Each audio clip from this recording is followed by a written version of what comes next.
Stupid.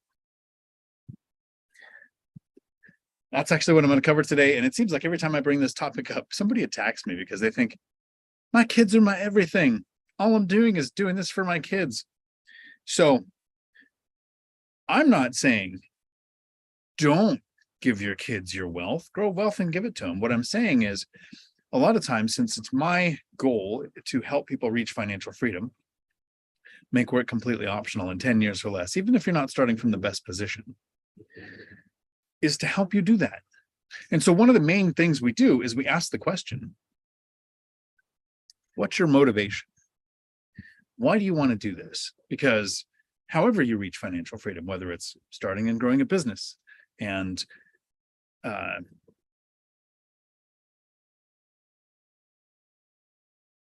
making sure I have sound on here,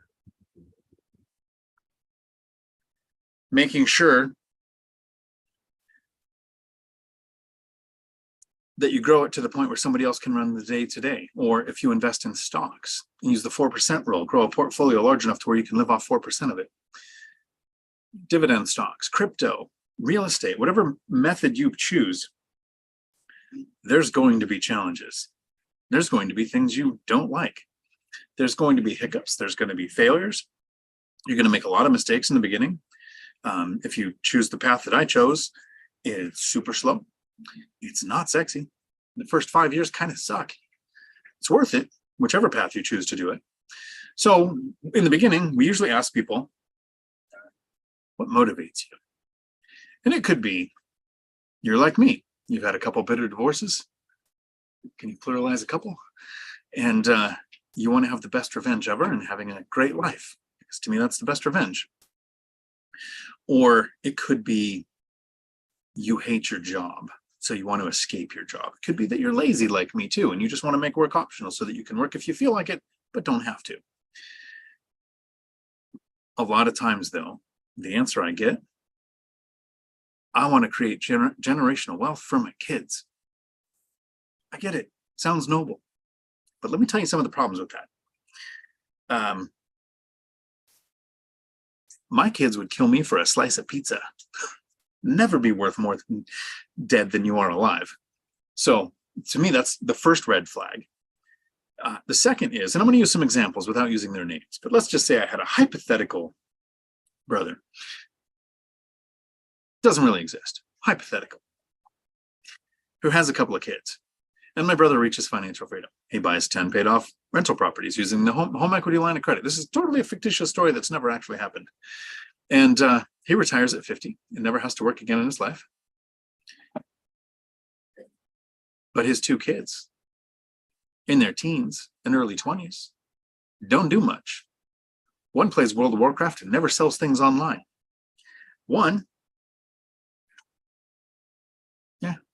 Neither one of them really do much to progress their future, because in several conversations in this hypothetical story that's never happened, told their uncle, why would I do anything? Why would I go to college? Why would I develop a career? When my dad dies, I've got a retirement. Do you see how they're set up there? Then, luckily, they have an uncle that can explain them the math of time, which I use with my tenants to make sure that they've never, in a decade, made a rent payment late. Let me know in the comments if you want that answered. But the math of time. So my brother's 50. They're in their 20s. That puts a 25 to 30 year gap between them, meaning that he'll be probably 80, maybe 85 when he passes away, unless any of the girls he dates actually does him in, then it's any day now, but that's probably not going to happen. So he's 80 something, which puts them 50 plus before his investments and his financial freedom, his generational wealth that so many people fight for, has an impact on them, which means that, yeah, they'll probably be able to retire when they're 60, right? 55, 60, that normal retirement age, right?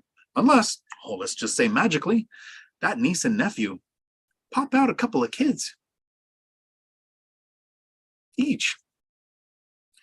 So now grandpa, who's an absolute wrapped around the fingers of the grandchildren person, When he passes away, do you think his will is going to say, hey, my kids that have never really done anything with their life or put any motivation into it because they were counting on me dying, be the thing that let them have a financially success life?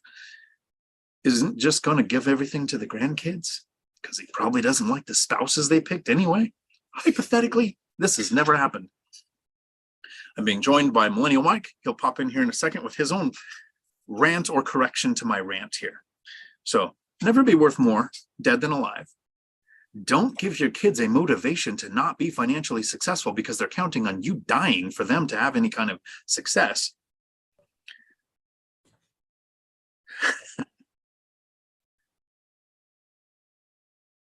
The other problem with generational wealth is, I want you to think about this. Dig deep for this, because this is not something people like to think about. How many years are you going to live? The average life expectancy we used to be 78, it's dropped down to 76 now because of all of the things that COVID cured that are no longer killing anybody. But 76 years is the average. Are you average? Is your lifestyle average? Is your genetics average? So if you have 76, you're going to spend the first 18 in school-ish, not really in much control of your life. Some of us move out when we're 15, so you get to jump on things. Then you're going to spend, even if you do a strategy like mine, a decade reaching financial freedom to make work completely optional. Now, if you want to grow generational wealth, that's going to take more than 10 years. That's going to take decades longer.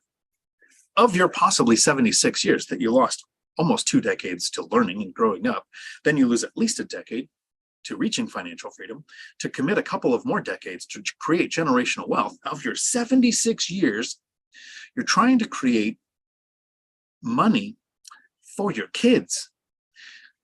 You just need to Google this later, that most people, when they get a sudden windfall of money, lose it within 5 years and file bankruptcy.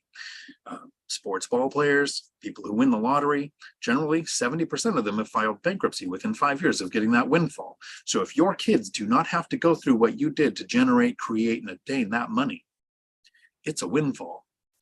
So if 70% of those people lose it within 5 years, and then historically, almost every wealthy family loses all of their wealth within 3 generations. So best case, 3 generations. But average, 70%, which is above average, is going to lose it within 5 years. So yay, you dedicated decades of your life to create the memories of 5 years of blowing through your money, instead of doing the 2 things that I think we should do for our kids. The best things you can do for your kids isn't create generational wealth. It isn't save for their college. And I get attacked every time I say don't go to college. When I say don't go to college, I mean don't go to college to become a well-rounded individual. If your college degree leads to the job and income that is associated with it, sure. If you reach financial freedom and then attend college later in life without going into debt, sure. But to save money to send your kids to college just postpones them starting life. I don't suggest doing that. Here are the 2 things that you can do to help your kids. The first thing, the most important thing,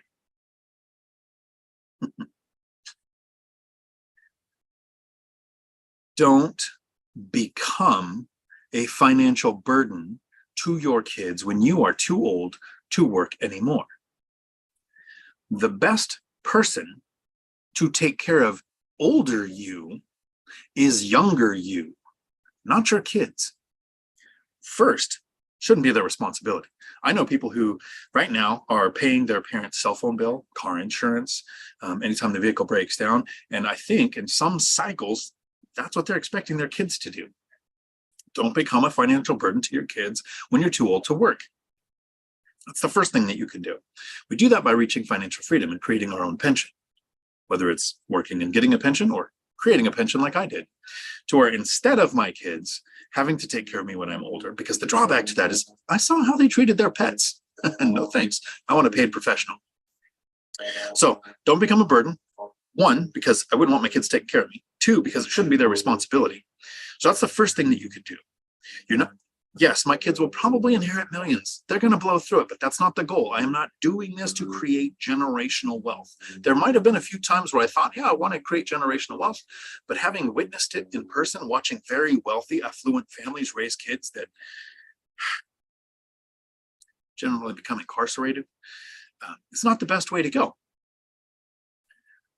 Trust fund babies. Somebody referenced that when I posted on social media, that was the topic for tonight's intro rant, which I want to get through in the next couple of minutes. So that's the first thing. Don't become a financial burden. Here's the second thing. And I'm going to steal from Bruce Lee on this. This is a Bruce Lee quote. Whether he said it or not, I don't know. Been 1,000 memes. Instead of giving your kids all of the things you never had when you were a kid, because that's what we want to do as guilty parents, big Christmases, big fancy vacations, nicer home, maybe food. That's weird. Stuff that you didn't really have when you were a kid. Instead of trying to give them everything you never had, teach them everything you were never taught. Instead of go to school, get good grades, get a job, climb the corporate ladder, work more than 40 hours for more than 40 years to retire on less than 40% of what you made, what most of us were taught for the last 50 years, teach your kids how money works. Money works. Words are hard. Teach your kids how credit cards work, that going into consumer debt for things that you can delay gratification for instead of paying more and a high interest rate on, and using credit cards for cash back on purchases you were going to make anyways and getting the protection that comes with credit cards, things like that. Teach your kids that there is different types of debt, 3 types. Most people know about bad debt. Most people know about good debt. They've at least heard about it, even if they go into denial mode and say it doesn't exist. Thanks, Dave. Ramsey, not dividend. And worse debt. Bad debt is debt that you have to pay that has an interest rate tied to it. Credit card debt. Auto loans for more car than you need. Buying more home than you need on a mortgage that's bigger than what you should have afforded. That's bad debt. Good debt is debt that makes more than it costs you to have and somebody else pays the balance off. And worse debt. Worse debt is adjustable rate debt, like those credit cards and an adjustable rate mortgage. A line of credit so you can take a vacation that's adjustable. These things that can become worse debt, hard money that you don't understand what you're using it for and might not be able to hit the timeline on, is worse debt. Teach your kids those things. Those are the 2 things that you need to be doing for your kids. Now, you can focus and grow generational wealth. That can be your choice. I'm telling you, it's a mistake and it's bad for your kids. Let me check really quick to make sure I'm not missing anything, because this is a live. This is not, well, it'll be slightly edited when it comes out of the live in Futureland.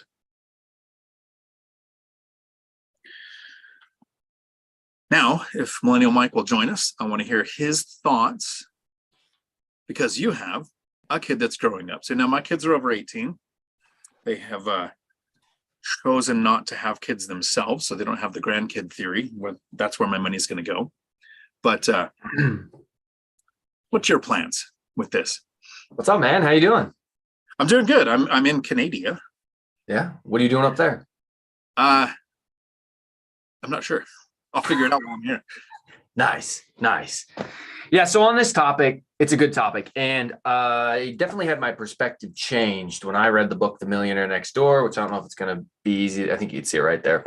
Millionaire Next Door has multiple chapters dealing specifically with these problems of what happens when you give too much money to your kids. So they studied, was the largest study of millionaires ever conducted until Dave Ramsey did a more recent one.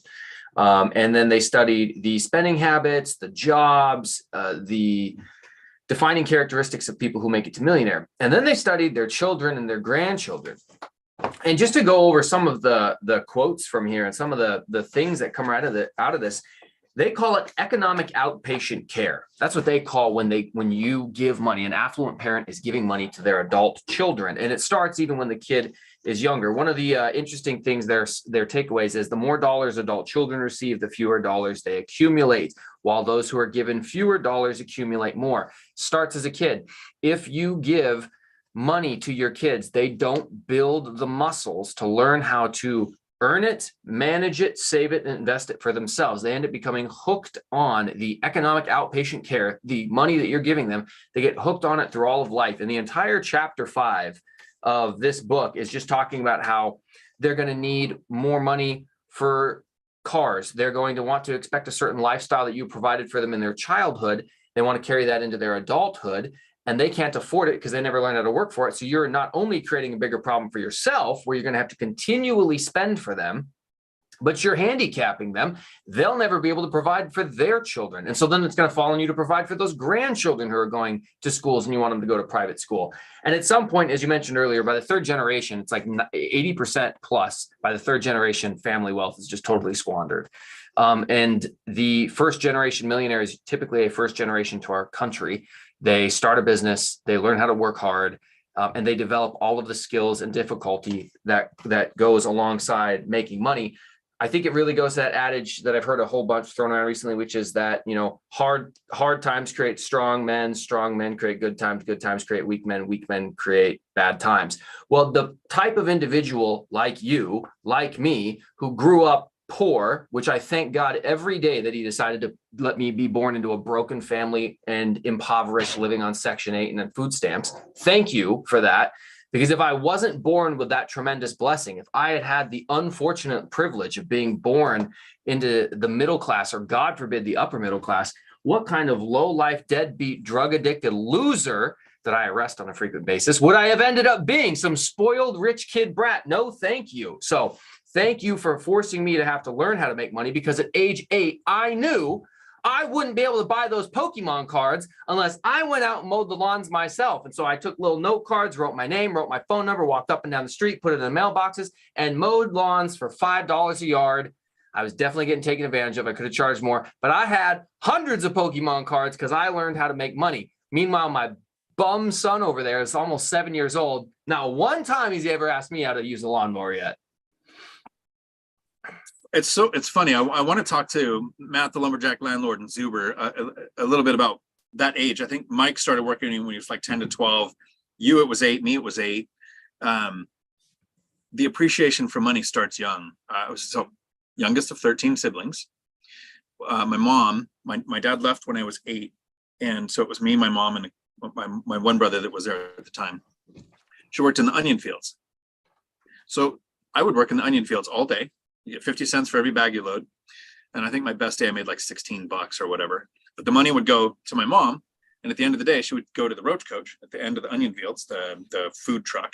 And I would get to buy something that at that age, earning the money myself was the first thing I didn't have to share with a brother or a sister. That was mine. So I understood. If you work for something, it's actually yours. You get to have it. Right. And that started at a really young age. And so I'm actually kind of glad. Obviously, like every other investor, I wish I started sooner, right? I don't know hardly any investors, even when they're financially successful at 20, they say, yeah, I wish I'd started sooner.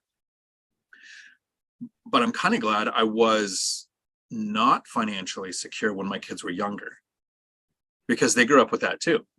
My kids got jobs as soon as they were legally allowed to.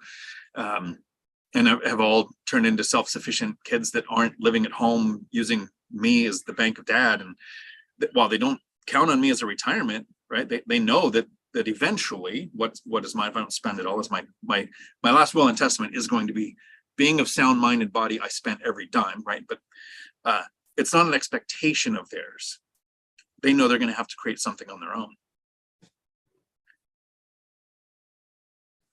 How is your Airbnb going?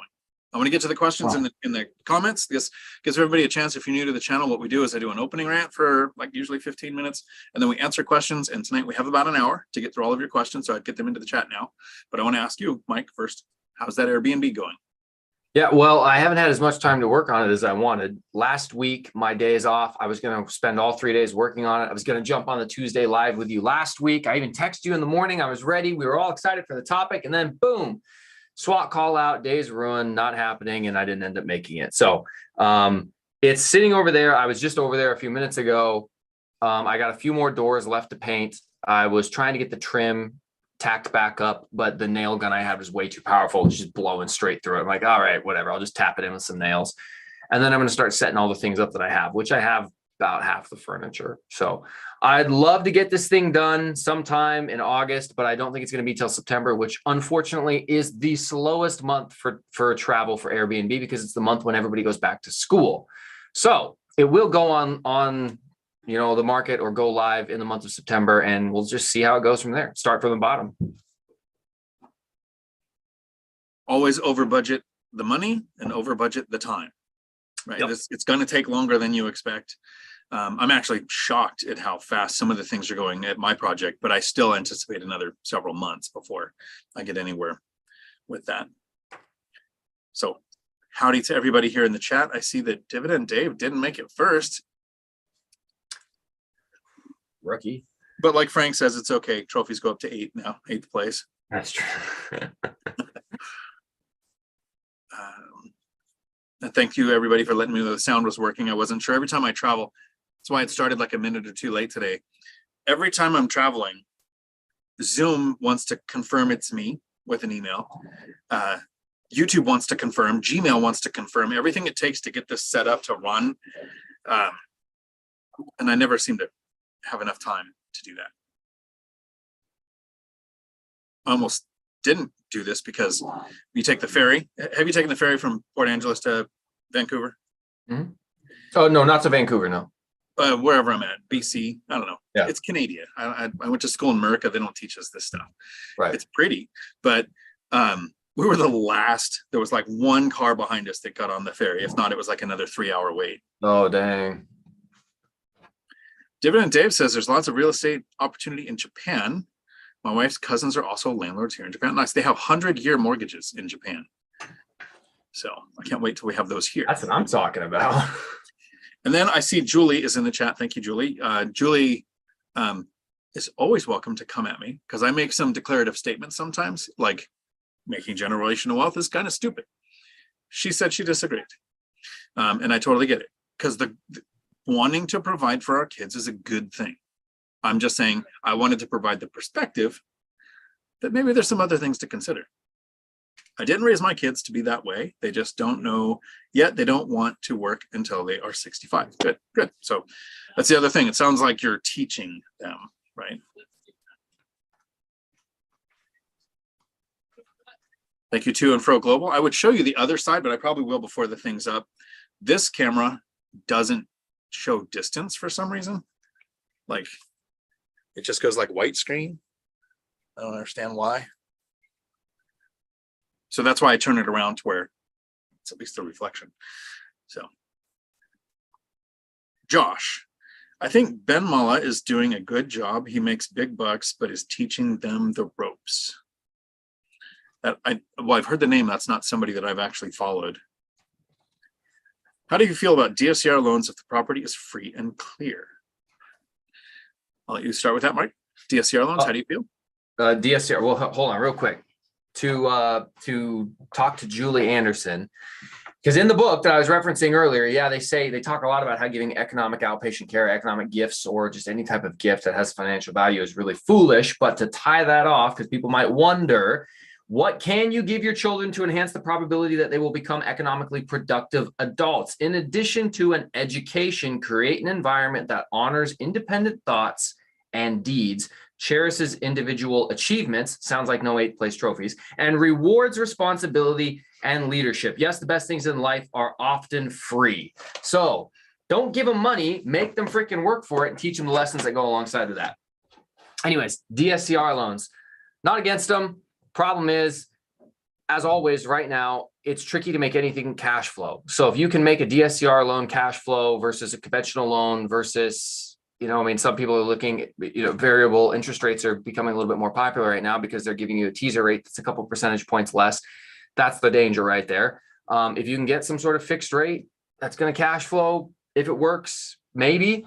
But yeah, I have never done a DSCR loan, so I kind of feel ill-equipped to talk about that one. I've done a lot of different types of loan packages, but not that one.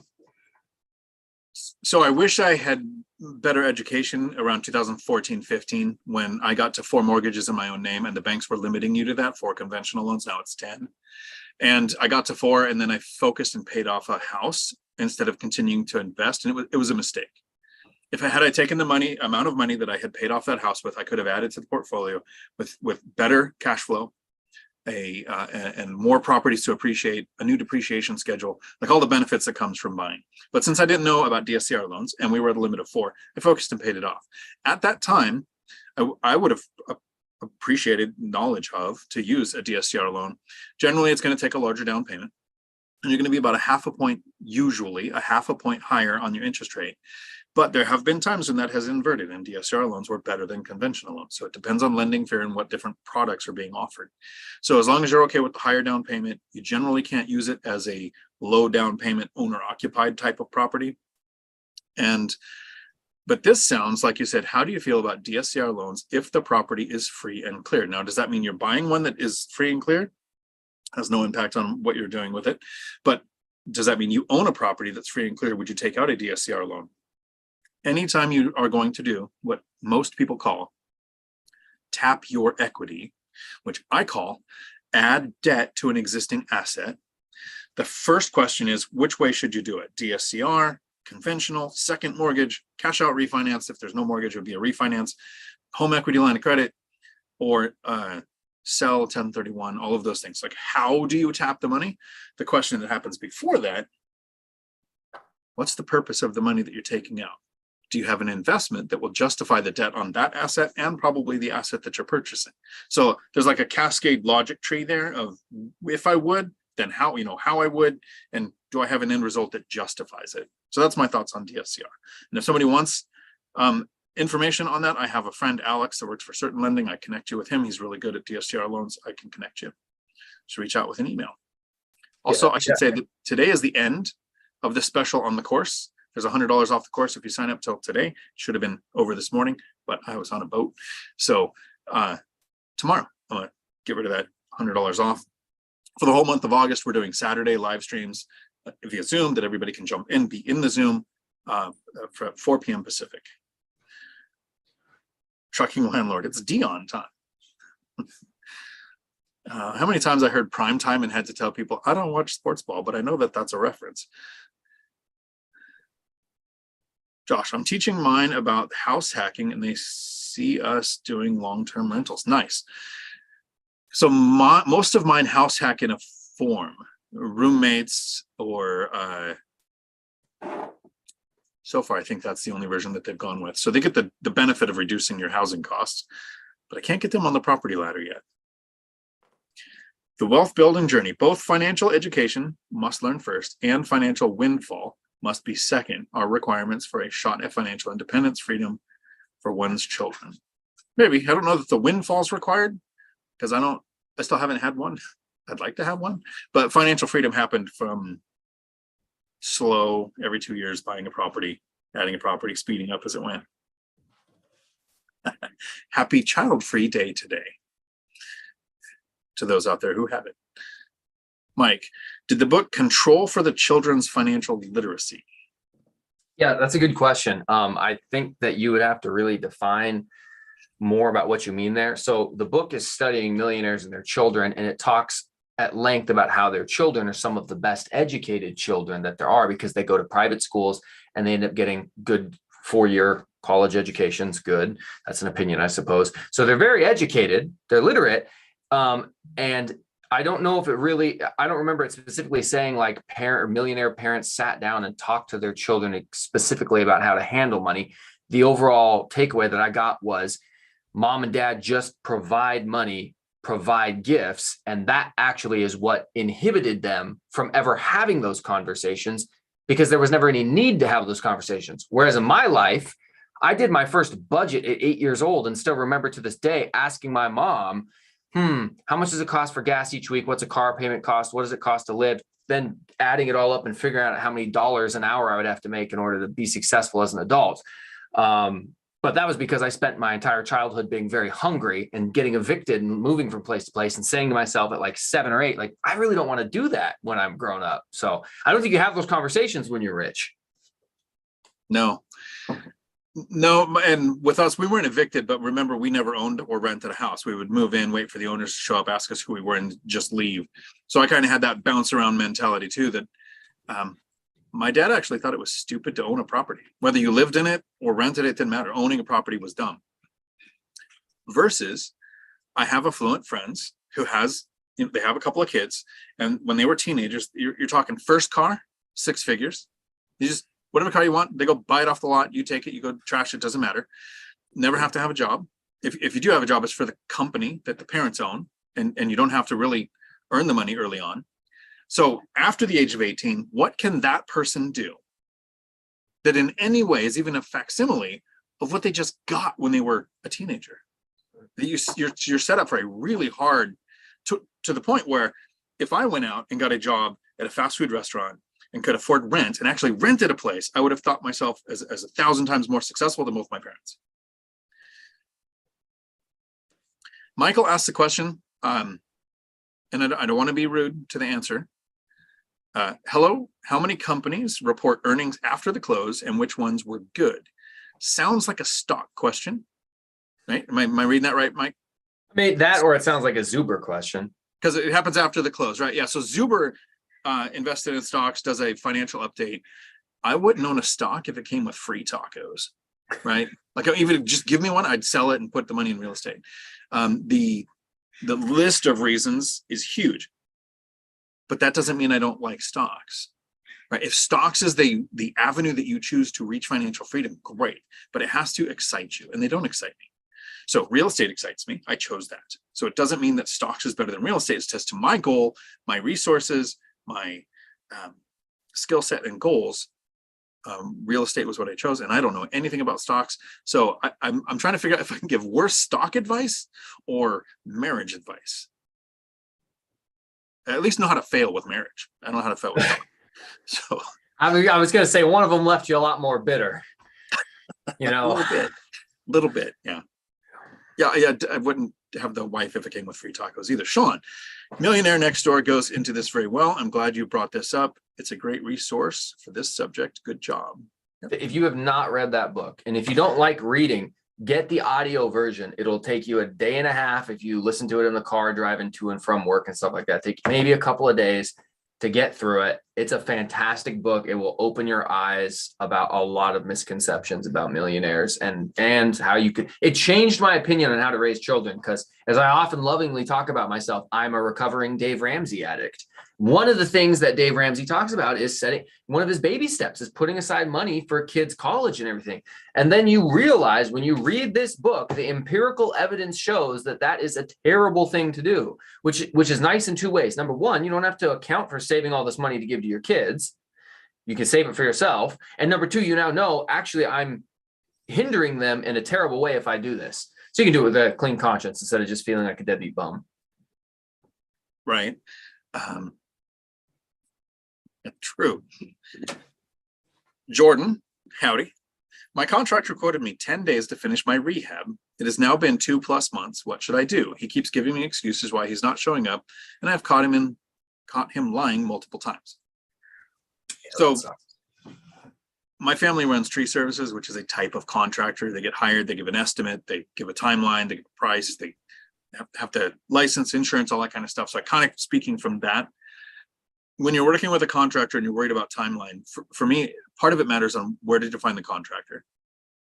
Is your review going to matter? If this is just a word of mouth with somebody who doesn't even have a website, doesn't do anything electronically, doesn't care about their online presence, you don't have any leverage there. So then money becomes the leverage. Have you compensated them? And how much have you paid them?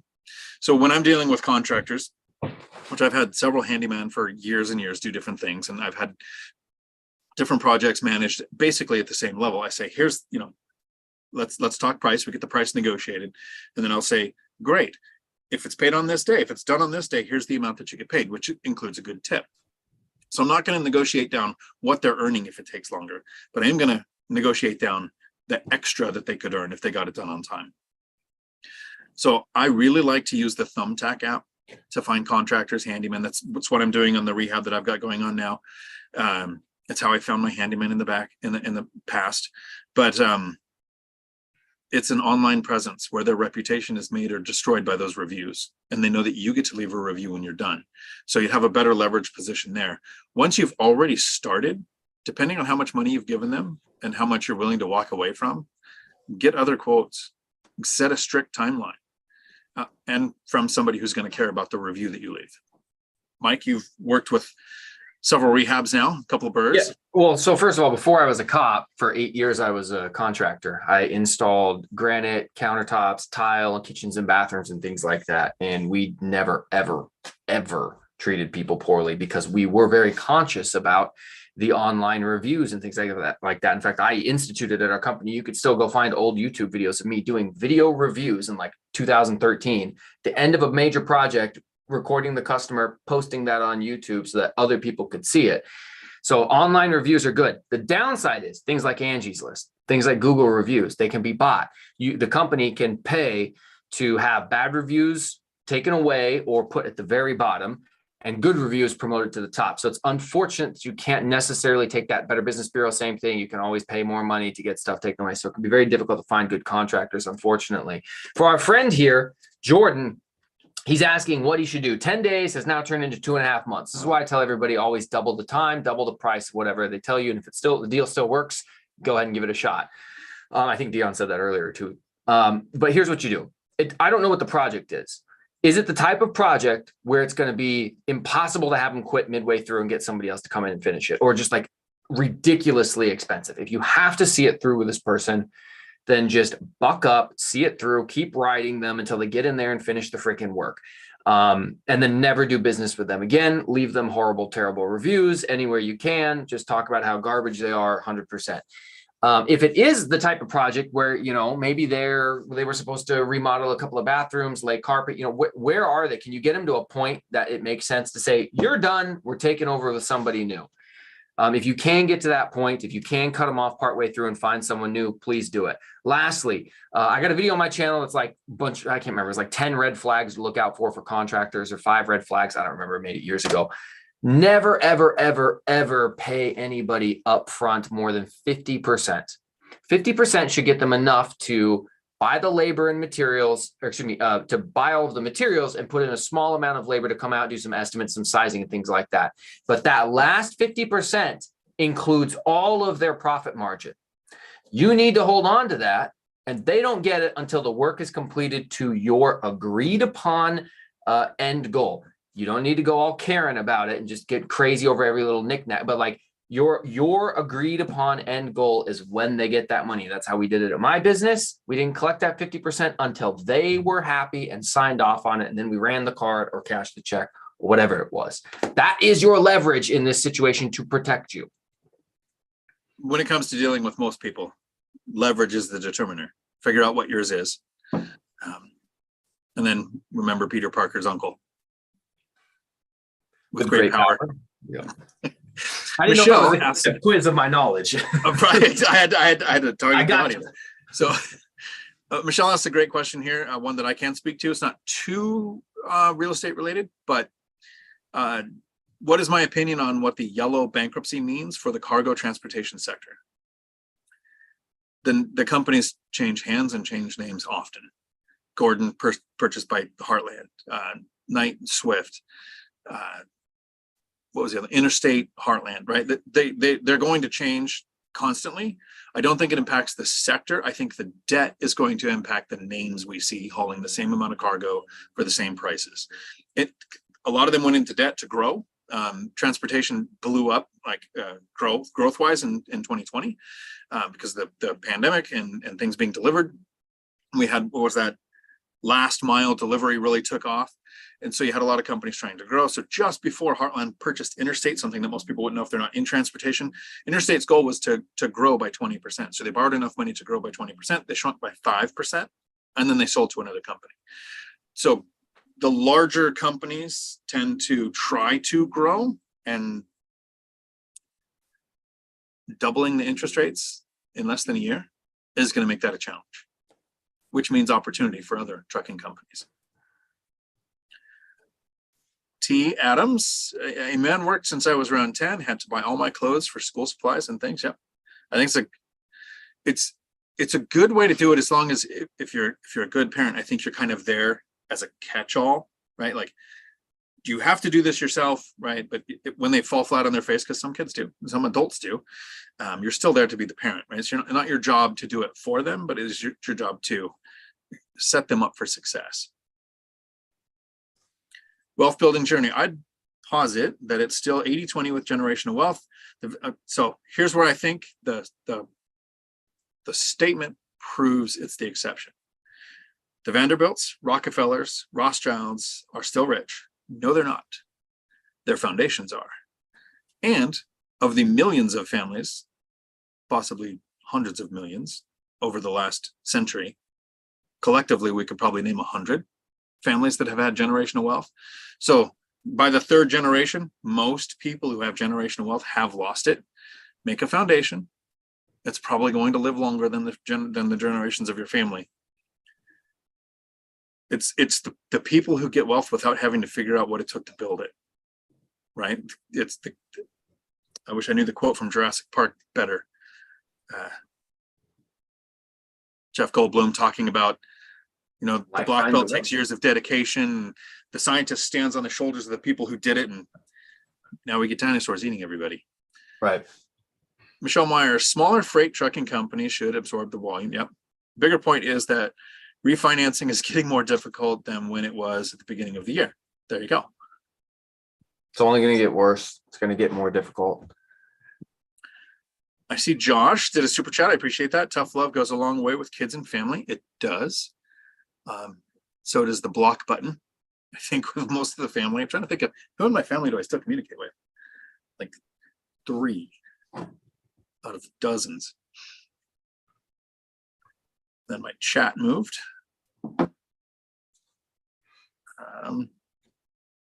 Yep, here we go. Right, from Rob, Mike. Been shot at this week? Not this week, no. Surprisingly, with all I did 40 hours of SWAT call outs alone in the last 7 days on top of my regular job, but they all went about as good as can be expected. There was no met with extreme hostility, violence, bullets coming my way. So thank you. We had very different law enforcement call out for overtime. You go out to SWAT things. I was on the scuba search and rescue. So if I got called out, I was going to get to go swimming. I mean, yeah, the end product was never nice, but getting paid to go scuba diving is not usually bad. D. Stewart, I hope you're still here. And I hate that sometimes during these lives, it takes us a while to get through the questions. So because there's good questions that spark a good debate. It sounds like you might be new to the channel. So I want to make sure that I answer this question thoroughly for you. Do you screen your tenants somehow, or do you solely rely on the management software? So it's a blend. I self-manage my properties because they're all in the same state that I live. Millennial Mike is Mike here. I hate the name, but is house hacking and going to run an Airbnb on the other side of the duplex that you're doing here. But the rest of yours are through a property manager. Mm-hmm. So since I self-manage my rentals, for a long time I was using apartments.com, right? It's free for the owner, and the applicants pay $45. Apartments would run their credit, run their eviction history, and not verify, but gather their work information. So I would rely solely on the software, because now I'm using Hemlane, which does basically the same thing, but it's on 30 different platforms. So it's whichever platform they found it on, same thing. The platform doesn't charge the owner, but the applicant pays the fee to get the credit, the eviction, and the work information, which then I verify. My criteria for screening a tenant is 700 or better credit score and no evictions ever, not even in the 1800s. I wouldn't take an eviction. So I don't care about their income. I don't care what they make or where they work. If you base your screening on income, often you'll eliminate tenants that could be good tenants, like bartenders, cosmetologists, waiters, people who make the majority of their income through gratuity, right? And maybe don't report it, wouldn't qualify. With those two criteria, I have not had a late or missing payment in over a decade. But I do take their work information and verify it, because it's a chance to catch them in the lie. This is a part of the question I missed to answer the question on how do you make sure the contractor stays on time. At the end of that question, it said I've caught him in several lies. Once you catch somebody in a lie, you're done. That's it. You terminate all lines of communication. You cut that person out of your life. You'd be better living with a thief or a murderer than a liar, Because with the thief and the murderer, you know what they want. The liar, you don't. So if I can catch a tenant, an applicant in a lie early on in the screening process, I eliminate them from the thing. I would be more likely to waver on something on credit history than I would if I caught them in a lie. So I do verify their work, but what it is the person submits, here's the company I work for, here's the contact of the manager, and here's the phone number or the email. I don't use that information. Google the name of the company, contact them, find their HR department, say this person claims they work there. Can you tell me their start date? And are they likely to continue employment there? Because HR can answer those questions. It's too easy to fake the lie if you're going to lie about working somewhere. Don't care what they make. I just care that I can catch them in a lie. T. Adams, you can make a family bank for your kids to use. Garrett Gunderson, check him out. He teaches his kids money. Nice. Yeah, if you're teaching them and you're giving them the skills, I think that's a good way. The wealth building journey. So when will the Fed admit it made a mistake in calling inflation transitory? Do they have to admit it? Right.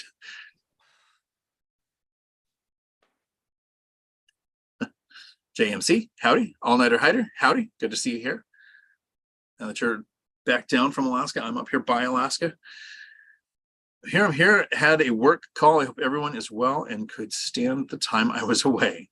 I hope we could. I missed you, buddy. I was thinking about you. And then wealth building journey. Thank you for putting a link to the course in there.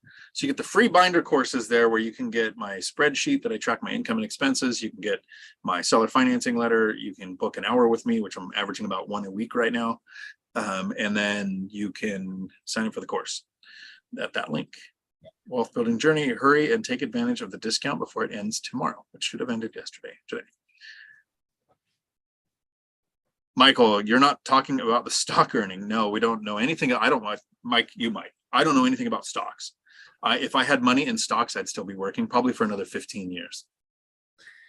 Yeah, I have a Roth IRA that I've been contributing to since I was 22 years old. It's set on auto deduct out of my account, put it into a mutual fund, and it is not my plan for retirement. It's not plan A, plan B, or plan C. It is plan D if everything else fails.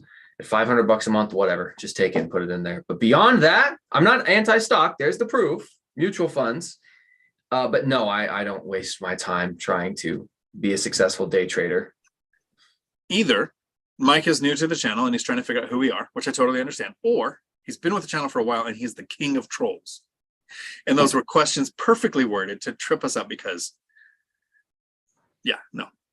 But dude, seriously, like watch Zuber. Zuber will talk about earnings reports from companies because it is relatable to the overall economy, which may affect whether or not we enter a recession, may affect whether or not what the Fed does and what's going to happen moving forward. So if you want an actual intelligent assessment over that, watch the daily financial news, subscribe to Zuber's channel because he's real close to 50,000 subs. And then we get to go have a party in Vegas, AKA a live real estate meetup, whatever. We're going to have a party. And just in case Michael doesn't know, when we say Zuber, we're talking about a YouTube channel called One Rental at a Time. It's got books, podcast, YouTube channel. D. Stewart, in regards to rehabs, would you do a full rehab after acquiring a property, or would you just patch it up, fix problems as they occur? I'll go first, but I want you to answer this one too, because we have different styles of investing. Every purchase until my most recent needed less than a couple $1,000s of work. One needed a roof, but that's not me doing a rehab. That was just like a couple phone calls and a couple quotes to get the roof done. The rest of all needed like fix a fan, put in a screen door, like nothings. Like I buy rent ready or already occupied properties. And that's because I have my preference is already occupied because I have a strategy. That thing I talked about a second ago in my course on the binder. That's my strategy where my tenants ask me to raise the rent. And so since I have that, I like to buy properties that already have tenants in place. They ask me to raise the rent. I don't have to do a rehab, doesn't take any work. So all of the properties I purchased until my most recent one, I don't do any rehabs. The one I purchased because it's a duplex. One side needed a little bit of work, the other's a full rehab. So it's my first rehab after 12 years of investing. I normally wouldn't do it, and I'm only doing it because I'm retired. It was in the area that I wanted and had the things I was looking for my forever home, but still a house hack. Where preference, Mike, do you like to do all the rehabs or fix them as issues pop up? So they should have known the answer to this question before they bought the property. 100%. You should have known it before you bought the property. What are you buying? Are you buying something that needs a remodel? Or are you buying I something think that's the turnkey? question is designed on, if you were going to buy a property, would you buy one that needs a rehab or one that is kind of working, but it's just going to need work down the road? Okay. So there's pros and cons to both. Honestly, right now, I am buying exclusively properties that need rehabs because it's harder and harder to find one that cash flows from day one that makes sense to purchase at the existing purchase price, because interest rates are so high that it's not really as easy to find cash flowing good deals as it was a couple of years ago. So the way I get around that is by buying an undervalued asset that needs a full remodel, knowing that I can remodel it for less than what other people can, and that I'm picking the perfect asset so that I can force appreciation in very specific ways, like adding an extra bedroom or improving and adding an extra unit if it's a multi-unit building, doing specific, less expensive things that will turbocharge the overall value of the property. So I bought a $29,000 house, put 26,000 into it. So I'm all in for 55, but it had an after repair value of 134. So I more than 2x'd my money on that one. So that's why right now I'm looking at a triplex that I paid 60K in cash for. I'm going to put 30, 40K into it, all in for 100, should be worth 200, 2x my money on that one. So because things have changed and it's not as easy to just be like, that single family house cash flows with this 3% interest rate, I'll take your entire stock. I've had to shift my strategy to now looking for areas where I can force appreciation. Now, the one caveat to this for our friend here who asked the question, D Stewart, is that it? Yeah, D Stewart. I don't know what your particular skill level is when it comes to managing a remodel, locally or at a distance. What does your team look like? What does your expertise look like? Because the only way you can do what I'm doing is if you've spent time building those skills over a couple of years and having some trial and error, which I went through, which everybody goes through. So if this is your first deal you're asking for, yeah, it might still be better to do the turnkey property and just hunt until you find the right one. And it's probably not going to be as good as it was a couple of years ago, but it's better than losing 20, 30, 40, 50 grand or double whatever you anticipated because you're hoping to force appreciation on rehab, but you don't have the skill yet. So we're going to get to JMC's question here, and then we're probably going to be wrapping up unless any super chat questions come in. We're calling this here in a little bit. But Wealth Building Journey points out, which one has the better yield? The one that needs the rehab versus the one that you're going to repair as time goes on. So which one has the better yield is a factor. How much time do you have to commit to the rehab versus are you working full-time, raising kids, trying to have a life? That's why I didn't do the rehab things until after retiring. Kids are over 18, have all the time to do this. And it's my last rehab because this is stupid. But JMC has a question. Can you go over why you don't care about house prices slowly increasing, change our minds about debt on an asset being a good thing? So it sounds like you want a version of why debt is good. Why do they call it good? Why do we call it good debt? So my first thing I'll say is a quote I've heard that I don't really believe, but I hear it and a lot of people say it and they identify with it. They say, why put your money at risk when you can put the bank's money at risk? So that's the first start to debt being good. I don't think any of it's at risk if you do this right. We mitigate risk. That's the point of reducing the risk on when we invest. I like gaining appreciation on the bank's money, right? If I buy a $400,000 duplex and I put $100,000 down and it goes up 10%, I put in $100,000, I don't gain $10,000. I gain 40 because I'm gaining appreciation on the entire amount. The tenants are going to pay off the debt over a long enough period of time. And I don't even care about that because I've never touched equity. No 1031, no home equity line of credit, no sale for 1031, no cash out refinance, no second mortgage. I recycled cash flow. And so I invest hoping prices go up because appreciation is nice. But when prices go up, it's more expensive to buy a house. When it's more expensive to buy a house, more people become renters. When there's more renters, rents go up. 4 out of the last recessions, home prices went up. And here is the historical chart that Mike has seen a few times on how many times rents have gone down since we started tracking the data in 1940. Do you see all the dips? Do you see all the risk we have as a buy and hold investor? So yeah, this is why debt is a good thing, because I don't need the appreciation. The market could drop by 50% tomorrow. rents could drop by 50% tomorrow, and I still wouldn't have to go back to work. So I invested with a good margin. Like there's a huge margin between income and expenses. When I was growing my portfolio, I like to be at about 70% loan to value. So if I had $1 million in property, I would want to owe about 700,000 and have 300,000 in equity in case something happened where I had to sell and I couldn't manage my properties anymore, or I did something stupid like go on a date and had to sell. I wouldn't have to write a check to lose my assets. Once I got close to retirement, I shifted from 70% loan to value to my target was 50. I overshot them at about 40. I might even be less than that now because I just did a cash purchase. My next plan is to use my VA loan to buy another fourplex or something and house hack and bring that up towards the 50% margin in the next couple of years. I'll probably be doing that because I have invested $320,000 of my own money, but last year alone, the appreciation was over 600,000 in gains in my net worth. I didn't double my money last year. I added about 19% to all of the money that the bank is owed, that the properties are worth, that I've invested in the properties. So is debt a good thing? It's as I think Wealth Building Journey has said a few times, it's a dual-edged sword, and you need to know about both edges. So the tragedy is that most people are only taught about the bad side. They know credit cards are bad, but they still get into credit card debt. If they heard good debt existed, maybe more people would get into good debt. And then I see Michael has a question here.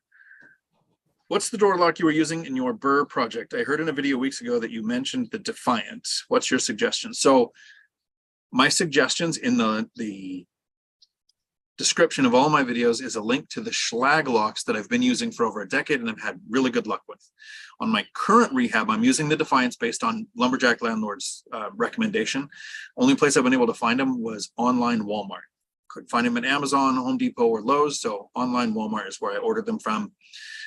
I don't want to say, here's a review, this is what you should buy until I've had them for about 2 to 3 years. And I know how long the batteries last. I know if the mechanisms break. I know if the tenants have any issues, because with the Schlag and putting on, at least 2 exterior doors in over a decade, I've never had a tenant lockout, which makes it a lot easier to manage your properties when your tenants don't get locked out of their properties. And I think if you have anything you'd like to wrap up with here, Mike.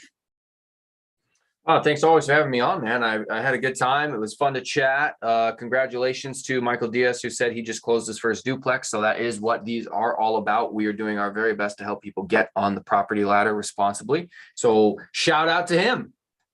Nice. Congratulations. It's funny. If somebody asks, why am I doing this? Because one of the warnings I give, if you're looking for financial information, is you don't want to get information from somebody who needs their online presence to be successful, right? If they have a course that's making $2 million a year and they've owned a rental 20 years ago, but they don't own any now, I don't think I'd take rental advice from that person. But if you have somebody who's financially free, like Zuber, like Lumberjack Landlord, right? Like Mike, you're on the cusp of this, who've started from not a great position, earning financial freedom, I'd follow every move, right? That's why I recommend that. So when we do this, why do we do it? We don't need YouTube money. We don't need like that kind of income. It's because we run into people like RAI Stoners, Zhao, Dividend Dave, right? Michelle, people who are taking action. Frank, under contract, just closing on his next one. I think he's like 2 in the last month or 2. So Michael Diaz, that's what we're here for. We want to see the people who take action, get on the property ladder, make their mistakes, reach out, ask for help, learn how this all works. That's awesome. Those coated locks are in Ninja Vanish up to 100 degrees in summer. That's what I have to find out. My Schlag I've never had problems with in the heat.